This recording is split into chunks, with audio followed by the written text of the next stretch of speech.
नमस्कार, मैं हूं आपके साथ कौशलेंद्र प्रताप सिंह और आप देखना शुरू कर चुके हैं प्रजातंत्र टीवी। कहा जाता है कि दिल्ली की सत्ता का रास्ता यूपी से ही होकर गुजरता है।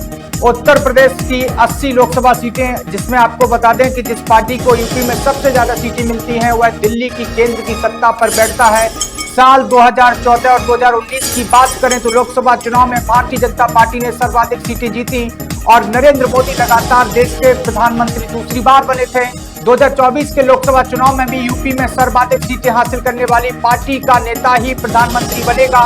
देश में अब तक 15 प्रधानमंत्री बने, उनमें से 9 प्रधानमंत्री उत्तर प्रदेश से सांसद रहे। जवाहरलाल नेहरू, लाल बहादुर शास्त्री, इंदिरा गांधी, बीपी सिंह, राजीव गांधी, चरण सिंह और अटल बिहारी वाजपेयी, चंद्रशेखर और नरेंद्र मोदी यूपी से ही सांसद हैं। 2024 के चुनाव में भारतीय जनता पार्टी के नेतृत्व वाली एनडीए गठबंधन, समाजवादी पार्टी और कांग्रेस के इंडिया गठबंधन का मुकाबला बीएसपी के साथ में जब बातें बन रही थी वो बातें नहीं बन पाई। अब जो एग्जिट पोल आए हैं, अब सीधी सी बात है कि एग्जिट पोल में प्रधानमंत्री मोदी की प्रचंड लहर दिखाई जा रही है। जिस तरीके से जो 80 सांसद जिनको चुनेंगे वो वोटरों की संख्या के साथ साथ में जिस तरीके से प्रधानमंत्री नरेंद्र मोदी लगातार उत्तर प्रदेश में उन्होंने गढ़ को मजबूत किया और उनकी सबसे बड़ी जो फोकस था प्रधानमंत्री नरेंद्र मोदी का वो उत्तर प्रदेश ही था।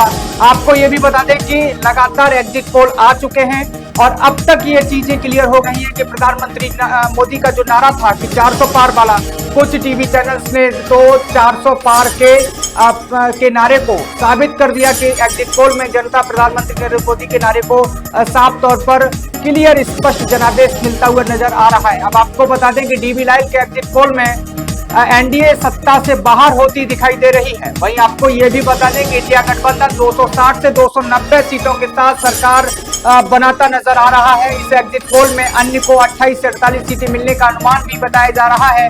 उत्तर प्रदेश में डीबी लाइव के एग्जिट पोल की अगर बात करें तो इंडिया गठबंधन को 32 से 34 सीटें मिलती हुई नजर आ रही हैं और एनडीए को 46 से 48 सीटें मिलने का अनुमान बताया जा रहा है, जबकि बसपा का खाता खुलता हुआ दिखाई नहीं दे रहा है।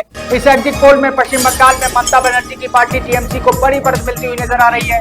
एग्जिट पोल की बात करें तो 40 सीटों वाले राज्य में टीएमसी को 26 से 28 सीटें, जबकि बीजेपी को 11 से 13 सीटें मिलने का अनुमान बताया जा रहा है। वहीं राजधानी दिल्ली की बात करें तो इस एग्जिट पोल में आम आदमी पार्टी और कांग्रेस के गठबंधन को बड़ी बढ़त मिलती हुई दिखाई दे रही है। दिल्ली में इंडिया गठबंधन को 3 से 5 सीटें मिलने का अनुमान है, वहीं एनडीए को 2 से 4 सीटें मिलने का अनुमान है। तो आपको बता दें डीबी लाइव का जो एग्जिट पोल था, डीबी लाइव के एग्जिट पोल में इंडिया गठबंधन की सरकार बनती हुई नजर आ रही है। हम लगातार अब प्रजातंत्र टीवी भी हर सीट का विश्लेषण करने जा रहा है कि किस सीट पर कौन मजबूत है और किस सीट पर किस तरीके से एग्जिट पोल में क्या रुझान कहते हैं। थोड़ी देर में हम आपको लगातार ये बताएंगे कि किस तरीके से इंडिया गठबंधन और एनडीए का जो समीकरण बना था, कौन कौन से वो मुद्दे हावी रहे, कौन कौन से वो मुद्दे जिन पर जनता ने वोट किया, जिनके हिसाब से एग्जिट पोल आए।